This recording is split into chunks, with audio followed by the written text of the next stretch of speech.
Hello, in front of me I've got Motorola Moto G200. In this video I'll show you how to add different types of cards to Google Pay.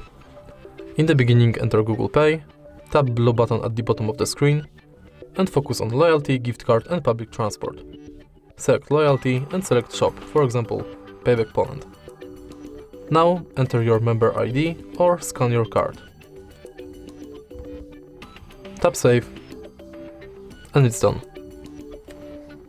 Now let's select gift card, which is pretty similar to loyalty card because you have to select shop and enter your details, then tap save.